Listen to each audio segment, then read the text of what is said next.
Il est 8h moins le quart. Elle occupe une place à part dans le cœur des Français. Brigitte Bardot sort de son silence ce matin sur BFM TV. Entretien exclusif avec une légende. Bonjour Steven Bellery. Bonjour à tous. C'est vous qui avez recueilli les confidences de bébé qui continue de mener le combat de sa vie avec sa fondation pour les animaux. Et elle nous a d'ailleurs remis un sondage ce matin sur le rapport des Français avec la chasse. Ouais, c'est vrai que depuis 2005, en fait, la fondation prend le pouls des Français pour voir si ça évolue ou pas. Et pour le coup, les Français sont de plus en plus méfiants avec la chasse. 82% des Français sont désormais favorables à ce que le dimanche devienne un jour non chassé. Les divers accidents, évidemment, ne font que renforcer le sentiment de peur. On se souvient que fin février, un cerf a été abattu dans la propriété de Luc Besson. Il avait en fait été abattu dans un processus de chasse à courre. C'est quand on poursuit un animal avec une meute de chiens. Les Français n'en veulent plus de cette chasse à courre. Et Brigitte Bardot demande sur BFM TV son interdiction immédiatement.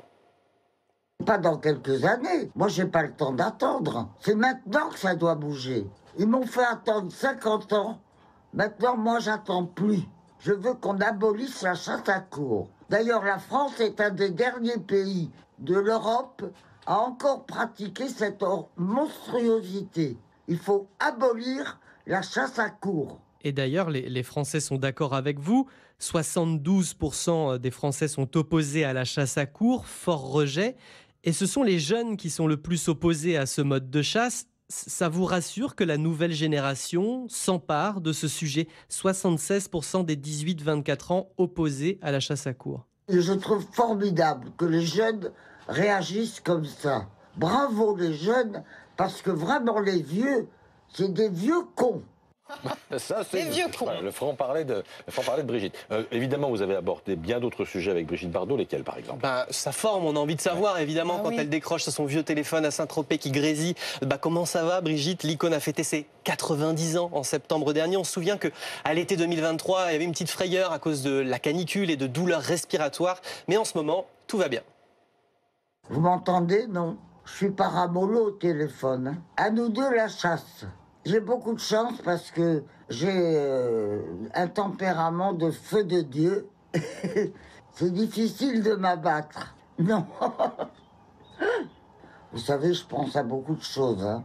Je suis un peu un ordinateur dans ma tête. Et mon esprit, de temps en temps, s'envole un peu pour prendre un peu l'air. Et je pense à des gens que j'aime, que j'ai aimés et qui ne sont plus là. D'ailleurs, moi, j'ai plus personne, hein. Ils sont tous partis. On va en parler d'ailleurs des gens qu'elle aime. On va parler aussi d'un autre anniversaire. Bientôt 70 ans pour le film... Et Dieu créa la femme l'an prochain. Oui, les 70 ans de ce film monument. Un long métrage qui a fait de Bardot un mythe mondial. Comment regarde-t-elle ce film aujourd'hui avec le recul? Je le connais par cœur. Ah oui, c'est une surprise. Jamais j'aurais pensé qu'à cause et grâce à ce film, j'aurais eu la popularité qu'il m'a apportée. Ça m'aide énormément dans mon combat. Je ne sais pas si vous avez vu, mais une grande plume américaine, la plus célèbre chroniqueuse mondaine d'Amérique, Cindy Adams, elle écrivait la semaine dernière « La France n'a rien eu de grand depuis Brigitte Bardot ». Ça vous amuse? Je trouve que c'est vrai, que la France n'a rien eu de grand depuis moi. Ah non, ça me fait plaisir. Mais je le mérite.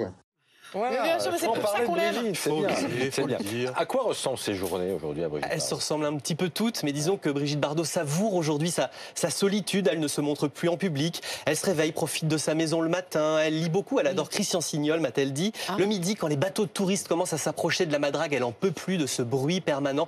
Donc, elle va dans une autre maison un peu sur les hauteurs. Et là, elle le fait comment pour travailler sur sa fondation? De 13h à 18h, elle prenait sa 4L. Oui, sa 4L pour aller dans son autre maison. Elle y allait seule au volant. Mais ça, c'était jusqu'à l'année dernière, c'était avant. Eh ben non, en ce moment, je la conduis plus. Depuis la mort de mon chien, E.T., qui a eu lieu le 20 avril de l'année dernière, comme je conduisais toujours avec lui à côté de moi, j'ai arrêté de conduire parce que j'étais toute seule dans la voiture. C'était mon compagnon, je l'adorais, et du coup, je ne conduis plus. Et ça vous manque? Parfois un peu, oui. Mais d'un autre côté, comme il y a toujours des cons qui me courent derrière, c'est pas plus mal que je sois accompagné. Il y a encore beaucoup de monde, je crois, qui vient vous voir tous les jours au portail de votre maison, en effet. Ah oui, ça, c'est la Tour Eiffel. Mais vous savez que vous êtes quasiment aussi connue que la Tour Eiffel, Brigitte. Oui, mais enfin, je suis pas en fer. Je suis un peu plus sensible, oui. Elle est beaucoup plus sensible. Et notamment à l'ami qu'elle a perdu l'été dernier. Ouais, Elle en parle Alain encore Delon, d'Alain dont elle était proche depuis 65 ans. Sa maladie avait bouleversé l'actrice. On n'est jamais soulagé de la mort d'un ami. Mais j'ai été très très triste. Il me manque énormément. C'était la plus belle chose qui est arrivée en France. Oui, c'était une grande amitié, surtout. On était sur les mêmes longueurs d'onde, amicalement. On n'a jamais tourné que 2 merdes. Alors, cinématographiquement, c'était pas terrible. Mais amicalement, oui. Formidable, Brigitte En Bardot. tout cas, Brigitte Bardot n'a pas peur de sa propre mort. C'est ce qu'elle m'a confié avec cette phrase incroyable. La vie actuelle fait que la mort paraît comme quelque chose d'extraordinaire.